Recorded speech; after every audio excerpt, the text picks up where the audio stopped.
महापालिका निवडणुकीच्या निमित्ताने आज बैठक होईल आणि आजच तारखा मला वाटतं जाहीर होतील. म्हणजे आता समजा आज उद्यामध्ये आचारसंहिता लागेल आणि निवडणुकीची सुरुवात होईल. आमची सर्व तयारी अतिशय जोरात या ठिकाणी आहे. महायुती म्हणून आम्ही राज्यामध्ये या ठिकाणी महापालिकेच्या निवडणुकांना सामोरं जाणार आहोत आणि मला विश्वास आहे, लोकांचा विश्वाससुद्धा आमच्या केंद्रीय नेतृत्वावर आहे, माननीय मोदीजींवर आहे, माननीय इथे राज्यामध्ये देवेंद्रजींवर आहे. आमचे मित्रपक्ष आहेत, माननीय शिंदेसाहेब या ठिकाणी आमच्यासोबत आहेत, अजितदादा पण आहेत आणि आम्ही बहुतांशी ठिकाणी महायुती म्हणूनच या ठिकाणी लढणार आहोत. आणि मी पुन्हा अतिशय विश्वासाने सांगेल, कारण मतदारांचा विश्वास आमच्यावर आहे, जनतेचा विश्वास आमच्यावर आहे, त्या पद्धतीनं आम्ही या ठिकाणी काम करतो आहोत. आणि म्हणून सगळ्या महापालिका आपण बघा, मी नेहमी वारंवार तुम्हाला सांगतो आहे की जे मी म्हणणारे आहेत त्यांची काय परिस्थिती होते ती आपल्याला येणाऱ्या निवडणुकीमध्ये दिसेल.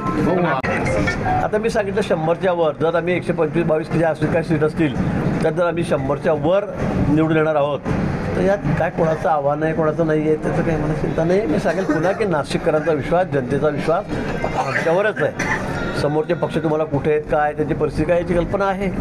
भाऊ राष्ट्रीय आपलं योग्य आहे. पण गेल्यावेळी नगरपालिकेमध्ये सर्वात मोठा पक्ष आमच्या देशामध्ये, आम्ही कुठे 10व्या स्थानावर 9व्या स्थानावर, ज्यांना 100 मतं मिळाली कोणाचे डिपॉझिट वाचले नाही ते वरती. त्यामुळे मला असं वाटतं की हा नियम जसा विधानसभेमध्ये आहे, लोकसभेमध्ये आहे, तो आता यावेळेला करून घेण्यात आलेला आहे आणि मला वाटतं हा निर्णय योग्य आहे. काँग्रेसच्या प्रदेशाध्यक्ष हर्षवर्धन सपकाळ यांनी आता म्हटलेलं आहे की आम्ही अनेक आक्षेप घेतलेल्या हरकती नोंदवल्या होत्या दुपारासाठी, त्याची कोणती कारवाई झाली नाही, त्यामुळे पारदर्शकपणे या निवडणुका होणार नाही हे निश्चित आहे. मला वाटतं हरण्यापूर्वीच त्यांनी करण्याचा तयार ठेवलेली आहेत. त्यांना माहिती आपला दारुण पराभव या ठिकाणी होणार आहे. जे महापालिका त्यांना काँग्रेस केंद्र सरकारच्या वाटेवर जाणार नाही आणि त्यामुळे आता मग सांगायचं काय, मग ते सांगते त्यावेळेला आम्ही म्हटलं होतं की निवडणुका पारदर्शक झाल्या नाही, दुबार नावं काढली नाही, तुम्ही यंत्रामध्ये बदल झाला, त्याच्यामध्ये काहीतरी त्यांनी घोळ केलेला आहे, तुम्ही बॅलेट पेपरवर मतदान घ्यायला पाहिजे. तर हे सगळी कारणं त्यांची तयार आहेत आणि त्यासाठी मुद्दाम ते आता ग्राउंड तयार करतायत. जयंत पाटील कोणती जागा घेत आहेत, कुठे काय त्यांना माहिती आहे का, काय कुंभमेळ्यामध्ये काय चाललं आहे, कुठे झाडं लावत आहेत, कोणती झाडं काढत आहेत, त्यांना कल्पना तरी आहे का. खूपच काहीतरी कोणीतरी सगळ्यांनी त्याच्यावर तोंडसूक घ्यायचं, काही बोलायचं. आज तुम्ही कार्यक्रम बघितला, आपण 15,000 झाडांचं केवढी मोठी झाडं आपण या ठिकाणी लावली आहेत, ती सगळी 100% जगवतो आहोत. 500-700 झाडं कमी जास्त झाली, पण त्या बदल्यामध्ये आम्ही या उपरही सांगितलं की तुम्ही 20,000 सांगा, 25,000 सांगा, 50,000 झाडं सांगा, आम्ही CSRमधून त्या ठिकाणी लोकांना उपलब्ध करून देऊ. त्या कॉलनी त्या ठिकाणी त्याचं संवर्धन करायला तयार आहेत आणि नाशिक शहर हे सगळ्यात महाराष्ट्रातलं हिरवं शहर राहील, पर्यावरणपूरक शहर राहील. त्यासाठी आम्ही जे लागेल ते त्या ठिकाणी करू. मग महापालिकाही करेल, शासन म्हणून आम्ही करू, देवेंद्रजींनी सांगितलेलं आहे. आणि त्याचबरोबर लोकांची मानसिकता आहे, विविध संघटना आहेत, NGO आहेत, सगळ्या संघटना आहेत, सगळ्यांनी सांगितलं, सगळे साधू महंतांनी सांगितलं की ही सगळी जबाबदारी सगळी आम्ही घेऊ, आम्ही झाडं वाढू, आम्ही झाडं लावू, त्याची निगराणी आम्ही राखू. मला वाटतं यापेक्षा अजून कोणी काय सांगितलं, म्हणजे बाहेरून कोणीतरी सांगलीहून बोलायचं आणि साताऱ्याहून बोलायचं या विषयावर मला तर कळतच नाही काय बोलू मी या विषयावर. तुम्ही सांगतायत तुम्ही 25,000 20,000 कोटी काय साधू महाराजांच्या गांज्यावर खर्च करतायत का, त्यांना गांजा प्यायसाठी ते आणतायत का, हे आक्षेपार्हच आहे. हे बघा, तुम्हाला अधिकार सगळा आहे, तुम्ही वृक्षप्रेमी आहात, निसर्गप्रेमी आहात, त्याबद्दल आमचं काहीच म्हणणं नाही. पण काही लोक याच्यामध्ये घुसून विनाकारण काहीतरी वेगळ्याच भागणी लावण्याच्या विचारात दिसत आहेत, म्हणजे वेगळेच वाद निर्माण करण्याचा त्यांचा काहीतरी विचार दिसतोय. आणि म्हणून तुम्ही अतिशय सहजपणे आमच्या साधूंवर तुम्ही अशा पद्धतीने बोलाल की गांजा प्यायसाठी खर्च करतात का, गांजा तुम्ही देऊ नका, ते येणार नाहीत. मला वाटतं हे अतिशय आक्षेपार्ह आहे आणि खरंच सांगतो की हे आम्हीच ऐकू शकतो, दुसरं कोणी ऐकणार नाही असं. आणि म्हणून माझं सगळं त्यांनाही सांगणं आहे की यापुढे असे स्टेटमेंट करू नका, आम्ही काय तुमचं सगळं ऐकून घेऊ.